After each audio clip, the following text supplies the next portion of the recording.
اقرأ باسم ربك الذي خلق. Как-то ко мне обратилась, точнее не сама девушка, а ее дядя или двоюродный обратился. Говорит, вот племянница, говорит, хочет аборт сделать. Ну, по милости Аллаха, поговорили с ней, дуа почитали.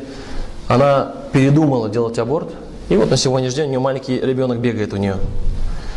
И мне захотелось полазить в интернете, посмотреть по статистике. И я наткнулся на одну такую небольшую фантазию. Интересная такая фантазия, хотелось с вами поделиться. И рассматривается здесь рассказ ребенка, который в утробе матери находится. Тяжелая тема.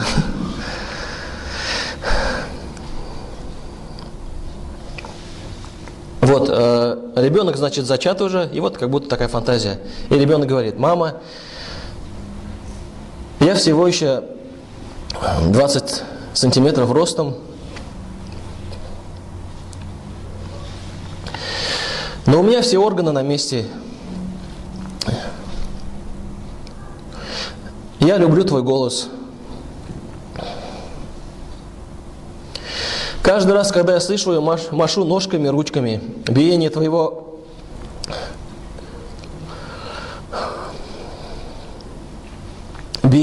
сердца, моя любимая колыбельная. Следующий месяц. Мам, я сегодня научился сосать большой палец. Если бы ты меня видела, то могла бы уже назвать младенцем. Но я еще не настолько большая, чтобы обойтись без своего домика. Здесь так и тепло, и уютно. Следующий месяц. Мама, угадай, кто я? Я девочка. Надеюсь, что я этому рада. Я хочу, чтобы ты всегда была счастливой. Мне не нравится, когда ты плачешь. Ты кажешься такой грустной. Я тоже из-за этого грущу. И плачу вместе с тобой. Хотя ты меня не слышишь. Мама, у меня начали расти волосы. Они довольно короткие и тонкие, но они еще вырастут. Я много двигаюсь. Я уже умею вертеть головой, шевелить пальчиками и тянуть свои ножки и ручки. У меня здорово получается.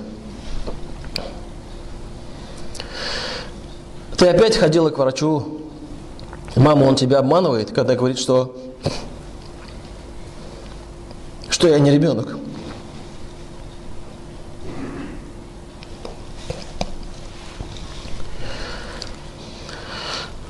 Я ребенок. Я твой ребенок. Я думаю, чувствую. Мам, а что такое аборт?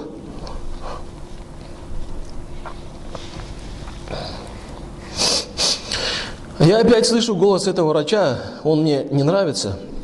Он кажется холодным и бессердечным. Мам, что-то вторгается в мой домик. Врач назвал это иглой. Мам, что это такое? Как жжет. Скажи, что перестал. Я не могу спрятаться от этого. Мам, помоги же мне. Через месяц. Мам, я в порядке. Я в раю. Почему же ты отказалась от меня, мама? И вот в завершение они пишут: каждый аборт – это еще одно остановленное сердце. Еще одна пара глаз, которые никогда не смогут видеть. Еще одна пара рук, которые никогда не смогут трогать. Еще одна пара ног, которые никогда не смогут бегать. Еще один рот, который никогда ничего не скажет. Аборт. Аллах Субхану ва Тааля в Коране говорит: «Валя тактулю». И не убивайте, говорит. Не убивайте. А о аборте слова нету. О аборте слова нету. Аллах говорит в Коране: «Валя тактулю аулядакум мин имлякин нахну нарзукухум ва иyyahum, нарзукукум ва iyyakum». Не убивайте ваших детей от бедности, мы накормим вас и их. В другом аяте Аллах Та'аля говорит: «Валя тактулю аулядакум хашьяти имляк, нахну нарзукухум ва иyyакум, инна катляхум кана хит'ан кабира». Мы прокормим их и вас, говорит Аллах Та'аля здесь. Не убивайте ваших детей. Мы прокормим и их, и вас. Два аята. В одном аяте Аллах говорит: прокормим вас и их, а в другом их и вас. То есть абсолютно не стоит беспокоиться о пропитании. Потому что с приходом ребенка пропитание в семье однозначно, это аксиома жизни, она однозначно увеличивается. Но здесь некоторые говорят, а кто говорит про убийство-то? Мы же говорим про аборт. Дело в том, что шайтан, его задача показать разрешенное некрасиво, халяль, например, никах. Брак хорошим словом не назовешь. Откуда вы думаете это слово? Это вроде шутка, мы смеемся, но в сердце-то оно оседает. Шайтан, халяльный никах, говорит, что это брак, и его хорошим делом не назовешь. А убийство ребенка, он красиво пишет, это аборт, это не убийство. Цивилизация, да, в прежние времена ребенок, когда рождался, его убивали. В языческой среде девочек хоронили, убивали, избавлялись от них. А сейчас цивилизация, сейчас убивает в животе, ломает руки, ноги, глаза, голову отрывают и называет это абортом. Шайтан переначал все. Все переначал. Поэтому, как бы там ни крутили, это убийство однозначно. Даже более гуманнее, наверное, чем если когда поставит пистолет мне к голове и просто пристрелит. Когда отнимают руки, ломают ноги, ломают этому ребенку. И каждый раз, когда вы видите людей, которые хотят сделать аборт, объясните, пожалуйста, им, что это вот то, что она хочет убить, это вот этот маленький ребенок, который сейчас бегает рядом с нами. Не понимают, что ли, они? В любой ситуации практически, то есть два случая есть, о которых я скажу, аборт является запретной вещью. Даже если ребенок был зачат через прелюбодеяние, нельзя его убивать. Разрешается планировать ребенка, да. Ты можешь воздерживаться, там, использовать контрацепты, которые не вредят тебе на всю жизнь. Но если забеременела, то все, уже нужно рожать. Убивать не нужно. Аллах в Коране говорит: «Аузу биллахи минаш шайтанир раджим, ва минан наси ма ю'джибука каулуху фил хаяти дунья». И среди людей есть такие люди, которые речи вас восхищают, они красиво говорят, используют слово аборт, иногда даже выступают против аборта. Но что происходит дальше? Чем отличается верующий от человека, который, скажем, недобросовестный? Тем, что верующие слова у верующих должны слова соответствовать действиям. Ты сказал, ты борись против аборта. А у некоторых людей слова и действия не взаимосвязаны. Поэтому Аллах здесь говорит: وَإِذَا تَوَلَّ سَعَى فِي الْأَرْضِ لِيُفْسِدَ فِيهَا وَيُهْلِكَ الْحَرْثَ وَالنَّسْلَ وَاللَّهُ лَا يُحِبُّ الْفَسَادَ. Когда он уходит, он красиво говорил, но когда он уходит, то начинает сам не распространять нечестие на земле, уничтожать посевы и губить потомство. Но ведь Аллах не любит нечестие. Аль-Бакара 204, 205. Два случая, когда разрешен аборт. Это когда есть угроза жизни матери, выбор между матерью и ребенком. И когда у ребенка есть порок, несовместимый с жизнью. Но здесь решение должна принимать комиссия врачей, которые понимают, которые не относятся к ребенку как к биологическому элементу, а которые понимают, что это жизнь, которые боятся Всевышнего. Они должны давать заключение, что можно делать аборт в этом случае или нельзя. Вот эти моменты основные. Есть моменты разногласий, безусловно, я не внедряюсь в них, это вы лучше меня знаете, там до 40 дней и так далее, разногласия, но все равно же это ребенок.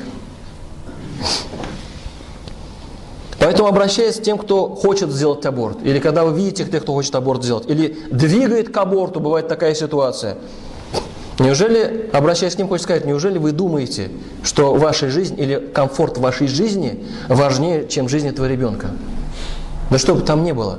Мы же жизнь не давали этому ребенку. Поэтому и забирать эту жизнь мы не имеем права. Это то, что касается маленьких детей. Они еще там в утробе. Они еще не вышли. А на сегодняшний день мы с вами видим, как заходят в школы, в университеты и просто расстреливают наших детей. Причем эти убийцы идут спокойно. Он идет с оружием по улице спокойно, и никто ничего не говорит, ничего не делают абсолютно. То ли думают, что игрушечный автомат, пистолет, тем более после случая у нас в Казани. В Казани по интернетным данным, я не внедряюсь сильно, неважно, самое главное, что количество жертв вот эти были, отрицательная информация, безусловно. В Казани 9, в Перми, говорят, 8 погибших. Шел спокойно по улице с автоматом или с ружьем, там, что у него там было. Может, нам пора уже немножко объединиться всем людям. Это касается не только верующих, это касается всех. Потому что вот все, которые живут в этих республиках, в стране, мы как одна семья, одно единое целое. Видим человека, который идет с оружием. Не говорю, что напрямую в лоб, но аккуратно обойти, положи его на землю. Вызови соответствующие структуры, пускай они разбираются. Не надо ждать, пока он дойдет до школы. Это же наши дети. Нет такого, что твои дети, мои дети. Это все наши общие дети. На месте этих детей могли оказаться наши дети, каждого из нас. И переносить смерть ребенка, это очень тяжело. Очень. Не дай Аллах никому этого испытать. Поэтому мы в этих вещах должны объединиться, понимая награду за это. Аллах Субхану в Коране оповещает, в суре Трапеза, 32 аят, сразу перевод только скажу. По этой причине мы предписали сынам Израиля, и это распространяется на нас. Кто убьет человека не за убийство или распространение нечести на земле, то словно убил всех людей. Вот такой грех этих людей. А кто сохранит жизнь человеку, тот словно сохранит жизнь людей всех. Награда вот такая. Шел ты, остановил его. Он не зашел в школу, не убил никого. Ты сколько жизней спас? И сколько награды тебе будет от Аллаха Субхану ва Тааля. Но опять же, используя мудро, аккуратно, с мудростью. Поведай Аллаху Субхану, чтобы мы с вами не забывали, что да, с одной стороны, нужно прекратить аборты. Это дети, жизнь, которую мы не давали. А с другой стороны, мы должны постараться своими усилиями в рамках дозволенного, законом, скажем так, в рамках необходимой обороны, в конце концов, должны приложить усилия совместно, вместе, для того, чтобы вот подобные случаи у нас больше не повторялись. И мы можем этому препятствовать, если мы будем не раздельные, а как одно единое целое. Да обережет Аллах Субхану нас от смерти наших детей и от абортов, иншаллах. Субханакаллах. يا أيها الذين آمنوا استعينوا بالصبر والصلاة إن الله مع الصابرين